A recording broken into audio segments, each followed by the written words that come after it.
Sir actually ನಾನು ಬಂದಿದ್ದು ಬೆಳಗ್ಗೆ. ನಮಗೆ ಮುಂಚೆ ನಮ್ಮ ಅಣ್ಣವರೆಲ್ಲ ಬಂದು ಇಲ್ಲಿ ಸ್ಪಾಟಲ್ಲಿ ಲೈವಲ್ಲಿ ನೋಡಿದ್ದಾರೆ. ಆಗ ನಮ್ಮ ಅಣ್ಣವರು ಎಲ್ಲ ನೋಡಿ ಹೇಳಿದ್ದು ಇಲ್ಲ ಏನೋ ಆಕ್ಸಿಡೆಂಟ್ ಆಗಿರ್ಬೋದು ಅಂತ ಹೇಳಿ ಊರವರೆಲ್ಲ ಒಂದು ಸ್ವಲ್ಪ ಜನ ದೊಡ್ಡವ್ರನ್ನ ಕರ್ಕೊಂಬಂದು ನೋಡಿದಾಗ ಸ್ವಲ್ಪ ಡೌಟ್ ಬಂದಿದೆ ಇವ್ರಿಗೆ. ಏನು ಗಾಡಿಗೇನು ಏಟಾಗಿಲ್ವಲ್ಲ, ಮತ್ತು ಬಾಡಿಯಲ್ಲಿ ಏನು ಬೇರೆ ಥರ ಏನು ಏಟಾಗಿಲ್ಲ, ಬರೀ ಹಿಂದೆಗಡೆ ತಲೆಗೆ ಏಟಾಗಿದೆ. ಸರಿ ಹೆಂಗೆ ಬಿದ್ದನೋ ಏನೋ ಹಿಂದೆಗಡೆ ಏಟಾಗಿರ್ಬೋದು, ಎಲ್ಲ ಕುತ್ಕೊಂಡಿರ್ತಾನೆ, ಆದರೆ ಗಾಡಿಗೇನು ಏಟಾಗಿಲ್ವಲ್ಲ ಅಂತ ಸ್ವಲ್ಪ ಡೌಟ್ ಬಂದಿದೆ ಊರಲ್ಲಿ ನಮ್ಮ ಅಣ್ಣವ್ರಿಗೆಲ್ಲ.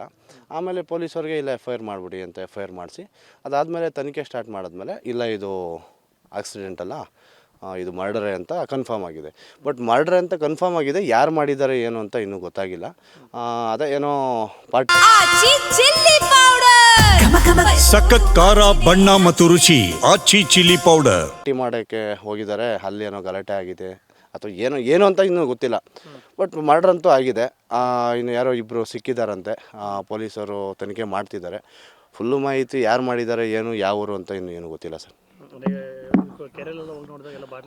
ಸರ್ ಬಾಟ್ಲೆಲ್ಲ ಬಿದ್ದಿತ್ತು, ಅದನ್ನು ಪೊಲೀಸರು ತೊಗೊಂಡೋಗಿದ್ದಾರೆ. ಸಿಗರೇಟ್ ಬಡ್ಸು, ಬಾಟಲು ಎಲ್ಲ ಕೆರೆಯಲ್ಲಿ ಬ್ಲಡ್ ಆಗಿದೆ. ಬ್ಲಡ್ ಮೇಲೆ ಮಣ್ಣು ಹಾಕಿದ್ದಾರೆ, ಒಣಮಣ್ಣು ಹಾಕಿ. ಸರ್ ನಾರ್ಮಲಾಗಿ ಯಾರೋ ಊರಲ್ಲಿ ಇವರು ಫ್ರೆಂಡ್ಸು ನಡೀತಿದ್ವು. ಬ್ಲಡ್ ಮೇಲೆ ಕಲ್ಲು ಹಾಕಿ ಮಣ್ಣು ಹಾಕ್ಬಿಟ್ಟು ಅದ್ರ ಮೇಲೆ ಕಲ್ಲು ಮುಚ್ಚಿದ್ದಾರೆ. ಊರಲ್ಲೇ ಇಲ್ಲ ಕೆರೆ ಅಂತ ಹೇಳಿದ್ಮೇಲೆ ಕೆರೆಯಲ್ಲಿ ಸ್ವಲ್ಪ ಜನ ಹೋಗಿ ಹುಡುಕಿದ್ದಾರೆ, ಅಲ್ಲಿ ಸಿಕ್ಕಿದೆ. ಆಮೇಲೆ ಪೊಲೀಸರು ಬಂದು ಅದನ್ನ ತನಿಖೆ ಮಾಡಿ ಅಲ್ಲಿ ಶಾಂಪಲ್ಸ್ ಏನೇನು ಬೇಕೋ ಅದೆಲ್ಲ ತೊಗೊಂಡು ಹೋಗಿದ್ದಾರೆ. ಅದನ್ನ ಟೆಸ್ಟ್ ಮಾಡಾದ್ಮೇಲೆ ಇದು ಕೊಲೆ ಅಂತ ಪೋಸ್ಟ್ಮಾರ್ಟಮ್ ರಿಪೋರ್ಟಲ್ಲೂ ಬಂದಿದೆ.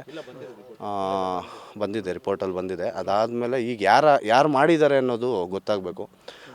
ಇದೊಂದು ಈ ಹೆಣ್ಮಕ್ಳು ಇದ್ದಾರೆ, 2 ಹೆಣ್ಮಕ್ಳು ಇದ್ದಾರೆ, ಒಂದು ಚಿಕ್ಕ ಮಗು ಇದೆ. ಈ 3 ಮಕ್ಕಳು ತುಂಬ ಚಿಕ್ಕ ವಯಸ್ಸಲ್ಲಿದ್ದಾರೆ.